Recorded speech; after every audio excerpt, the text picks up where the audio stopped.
Ulysses, my darling, we're all running out of time. You couldn't save those other planets from the mech's invasion, but there is still some small amount of time remaining for us. I will see you soon, my love.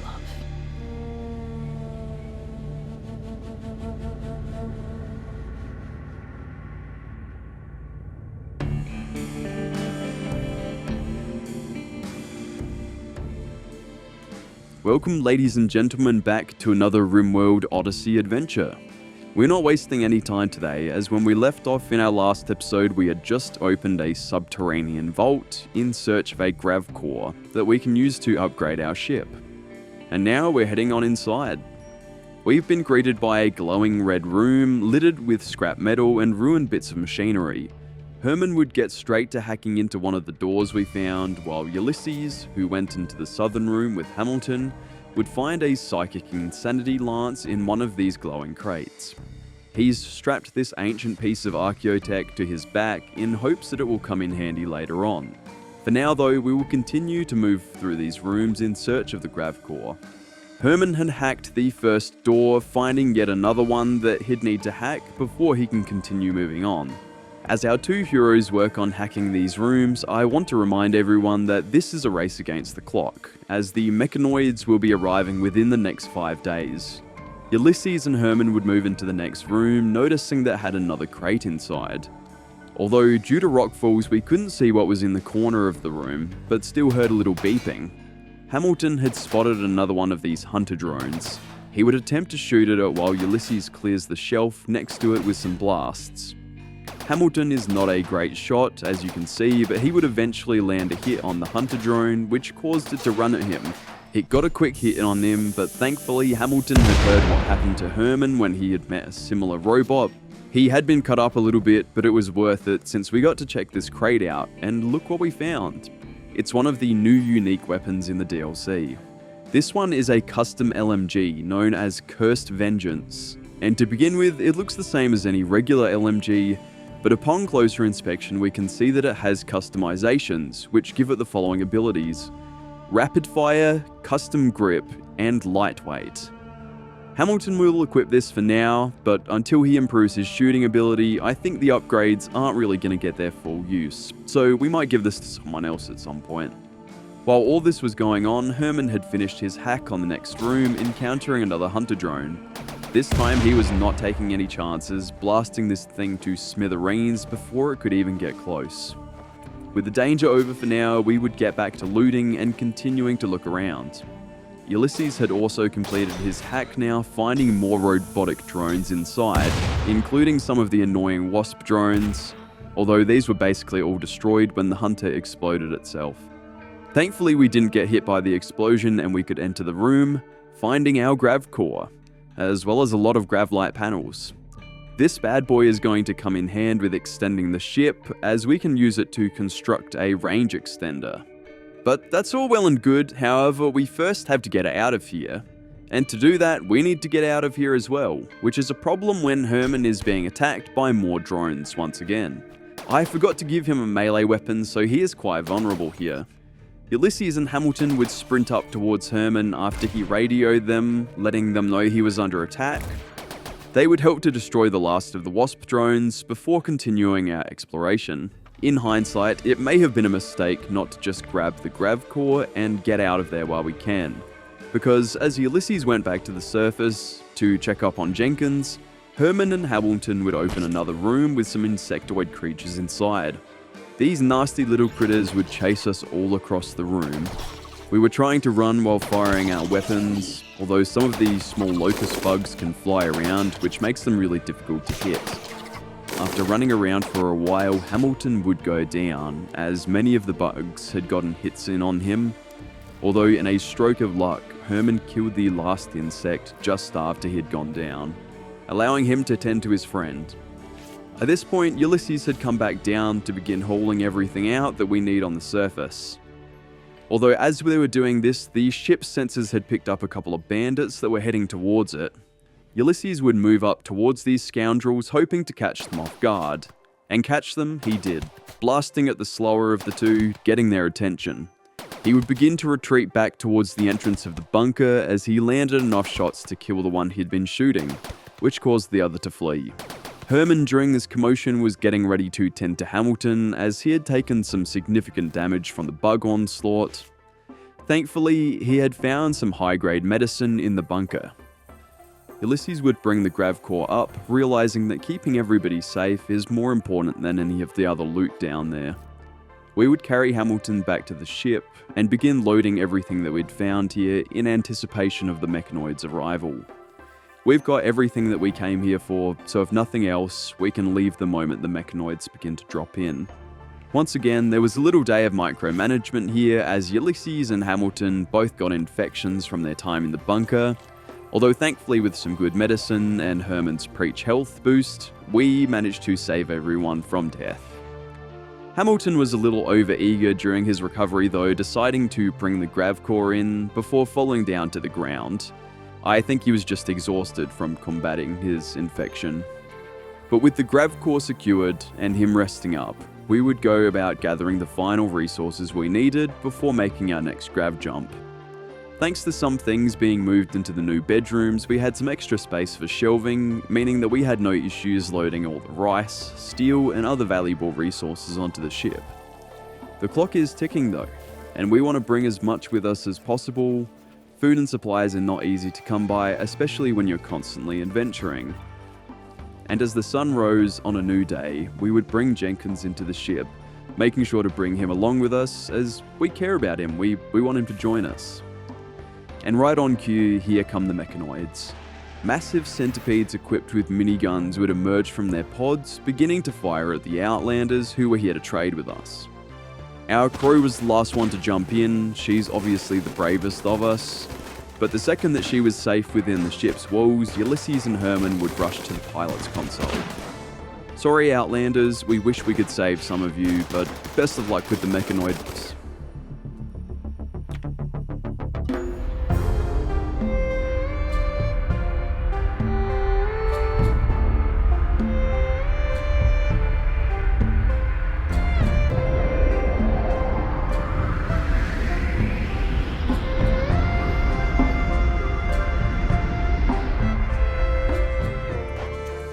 Bit of a rough landing there. Thankfully, this place has a pretty lush environment compared to our previous couple stops. Although we can also see that there is an abandoned town here, which was once known as Aurora Town. It holds an ancient uplink that we'd like to check out. Oh, well, wait, it's just there, nestled in the hills off to the west of the town. But for now, until we get a chance to do that, Ulysses would make some repairs as we had a little minor crash on landing. We would also have Herman explore some of the nearby buildings to find a suitable cell for Jenkins. We would find this small room off from the entrance and quickly duck back to the ship, bringing our friend to his new bedroom. He's still combating his alcohol withdrawal, but he'll be better in no time and then be ready to join us. As our crew slept for the first night in this new location, I should mention that during our escape we were notified of a hidden mechanoid base that houses remains of a long-dead mechanitor. This isn't too far from our temporary home, so we might have to make a trek out there to check that out. But as the day dawns, we have a few tasks that need completing before we can get to any more fun exploration. We will take advantage of the rich soil next to our ship to get some new crops planted. There is an abundance of wood in this place, which is great and a welcome change from our previous barren wastelands. And with everything going quite well, we decided it's time to give our crow a new name, that being Noir, which was suggested by Mart Veldenhuizen. Sorry Mart, one day I'll pronounce your name correctly. I thought this name was fitting as noir means black in French, which I didn't know before getting this suggestion. I had to look this up. If this is a reference to something I don't understand, please feel free to enlighten me in the comments below. With our crow friend having a proper name now, I would turn my attention to power, which we haven't actually had the entire time that we've been here.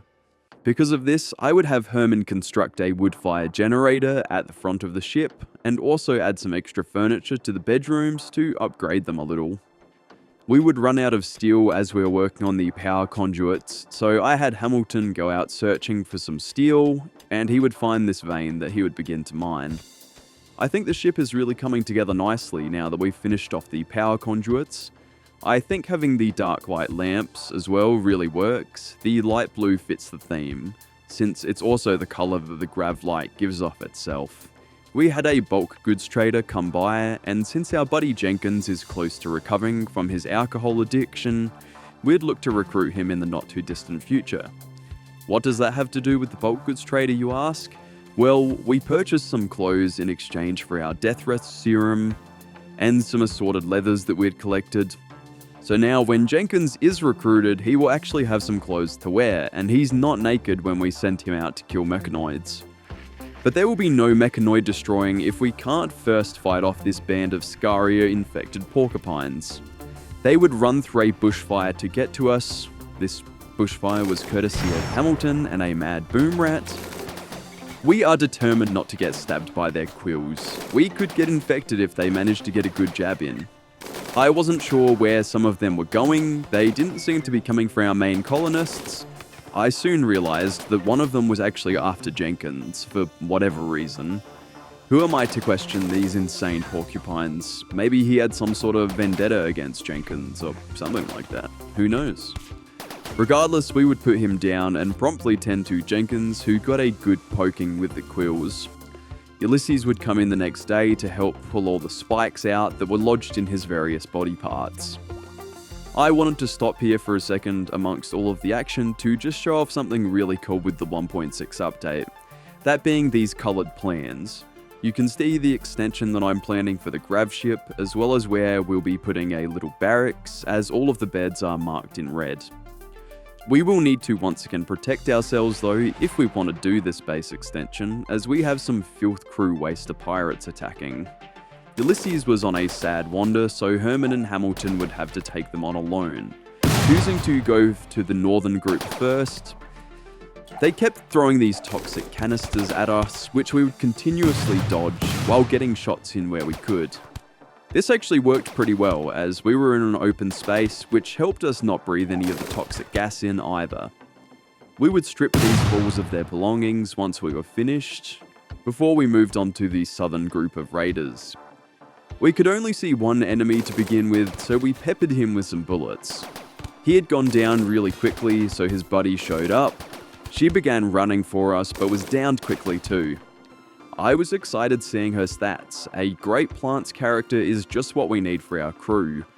She's even a fast learner and a quick sleeper, so she could improve her animal skills really quick. Although there's a pretty major downside to Rena. Since she's an undergrounder, she will conflict with our ideology, which is something that I completely forgot to mention in the last episode. So to give you guys a quick rundown, we have a pretty basic archaeotechnist ideology focused around the shipborne meme, meaning our people much prefer being in space than here on the planet. There's also some other bits and pieces like some backstory for Ulysses and a few interesting artifacts, but we'll have to wait to see them if we get around to doing those quests, that is. And speaking of waiting, we have waited long enough for Jenkins to join us, but that wait is over. He is now part of the colony, and as one of our members, we want him to have some nice clothes, so he would equip the duster and shirt that we had traded for earlier. He would then throw a party to celebrate his addition to the crew.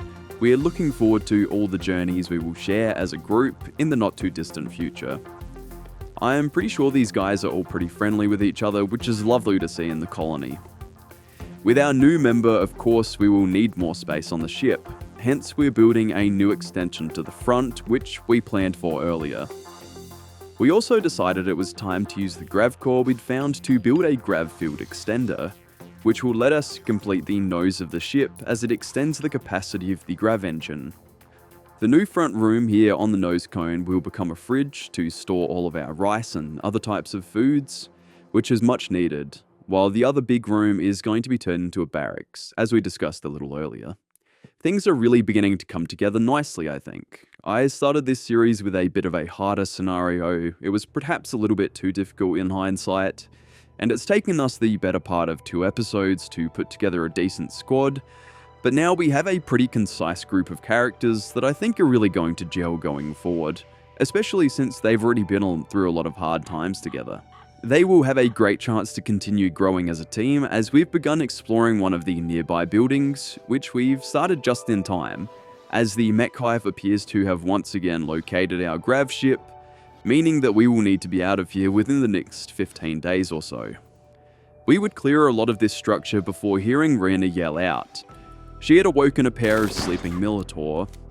Everyone else would rush to her position, Jenkins taking the lead by beginning to fire at the mechs. I should mention here, he has a killer shooting skill, which is why we gave him the custom LMG that Hamilton found earlier.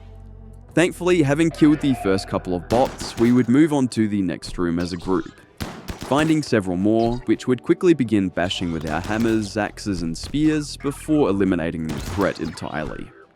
It seems they were guarding this crypto sleep casket, which had an ancient woman inside.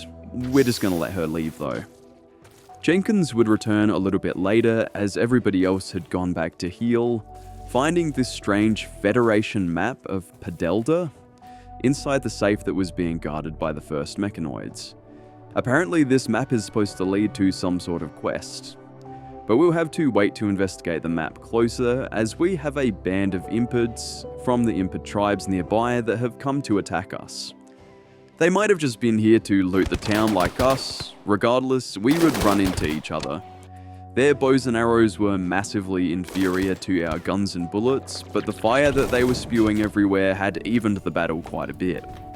They had made their way inside, attempting to destroy the bed we'd set down for Rena, before Jenkins would come in blasting, forcing them back outside where the others were waiting for them. Ulysses would rally everyone, continuing to lead the way into battle as more of the impid's fire was being used to light our crops up. A small group seemed to become enamored with our horseshoe posts. I actually thought they were glitched here for a second or two, but they started shooting flames again, and I quickly realized they weren't. Thankfully, Jenkins would come in providing some cover fire, causing them to flee. Not that they'd get too far. Too bad you won't live long enough to see the damage your flames have done. The fire rages on right next to our ship, and although the hull is entirely steel, it still had me a bit nervous, so Jenkins and Hermod would come out and stamp the fire out together, saving a few of our crops at the same time. Now that we're all safe again, Hamilton and Herman would enjoy some chess together, probably joking about those silly impids while playing. I would also have Herman try to read that map that we had found earlier, but nothing happened. I was expecting a quest to pop up, but maybe it just takes some time to decipher.